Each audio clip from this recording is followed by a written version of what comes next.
ایک ہوتی ہے عمومی نعمت، اس کا ذکر ضرور کرنا چاہیے تحدیث نعمت کے طور پر، شکرانے کے طور پر، اور ایک اللہ تعالیٰ بعض بندوں پر خاص قسم کی رحمتیں کرتا ہے۔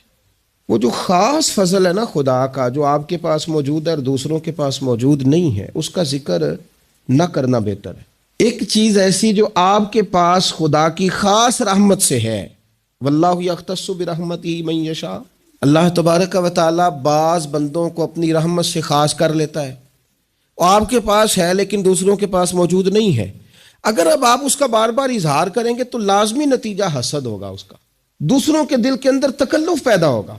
تو اگر اللہ نے کوئی خاص فضل دے دیا ہے تو اس کا بڑھا چڑھا کر ذکر کرنا، کوئی بھی نعمت ہو، اس کی کوئی بھی صورت ہو، آپ جب اس کو بار بار اس طرح بیان کرتے ہیں تو پھر حسد پیدا ہوتا ہے، پھر دل تنگ ہوتے ہیں، پھر لوگ برا بھی چاہتے ہیں، برا بھی سوچتے ہیں۔ اقبال کے استاد صاحب سے کسی نے کہا کہ آپ نے کمال کر دی، اقبال جیسا شاگرد تیار کیا، تو ڈاکٹر اقبال کے استاد فرمانے لگے میں نے تو ساری کلاس کو ہی پڑھایا تھا، میں اس کو الگ سے تھوڑی لے جاتا تھا، میں نے تو سب کو پڑھایا تھا، بس کلاس میں اقبال ایک ہی تھا۔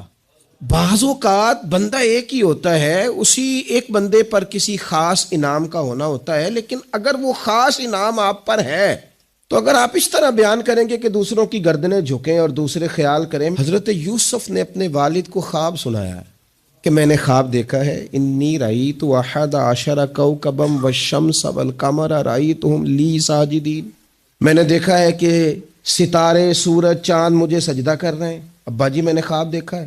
اب ان کے باقی بھائیوں نے یہ نہیں دیکھا، ان کے پاس یہ نعمت نہیں ہے۔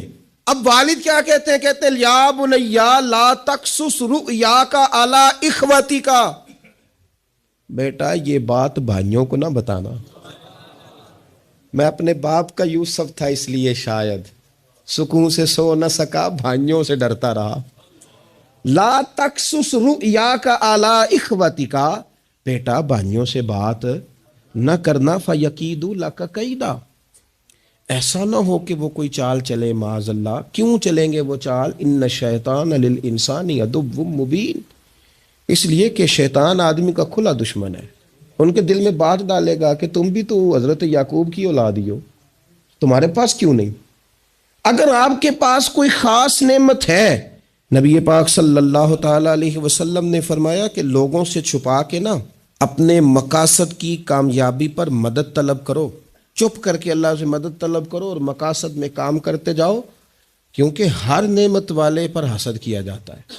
یہ جو بار بار بتانا، دکھانا، میں بھی ہوں، میں نے یہ کر دیا، میں نے دیکھا ہے خاندانوں میں ایک بندے پہ اگر فضل ہو گیا نا تو جان بوجھ کے بتاتا ہے، جب بھی خاندان والے جمع ہوتے ہیں کہتے ہیں جی میں تو انہیں ایک پلاٹ نہ لاہور بھی لے لیا، کیا کریں جی آنا جانا پڑتا تھا، لہذا پھر نہ بچوں سے کہا روز جو تم چکر میں پڑے رہتے ہو تو اسلام آباد بھی بناؤ گھر، بھئی آپ نے بنایا، دینا تو نہیں نا کسی کو، کسی کو جام رجسٹری تو نہیں نہ کرنی، تو بنا لیا تو پاس رکھو نا اپنے، کہنے کی کیا ضرورت؟ او میں نے تو جناب ایک گاڑی ہوتی تھی میں لے جاتا تھا تو بچوں کو تکلیف ہوتی تھی تو میں نے ایک اور خرید لی ہے۔ کس کو بتا رہے ہیں آپ؟ کیوں بتا رہے ہیں؟ صرف اس لیے کہ آپ پر حسد کیا جائے، پھر آپ کہتے ہیں پتہ نہیں کیا بن گیا۔ کیوں اس طرح اظہار کیا جاتا ہے اپنے رازوں کا؟ اگر خدا نے کوئی چیز اپنے فضل سے دی ہے تو بندہ کا اور اللہ کا معاملہ ہے، اور اگر ٹہنی پر پھل زیادہ آئے تو اسے جھکنا چاہیے، نعمتیں زیادہ آئیں تو شکر بھی ادا زیادہ کرنا چاہیے۔ اور میرے نبی پاک صلی اللہ علیہ وسلم نے فرمایا اگر تم پر نعمتیں بڑھ جائیں تو تمہاری عبادت بڑھ جائے، فرمایا تم تھوڑے رزق پہ راضی ہو جاؤ، رب تمہاری تھوڑی عبادت سے راضی ہو جائے گا۔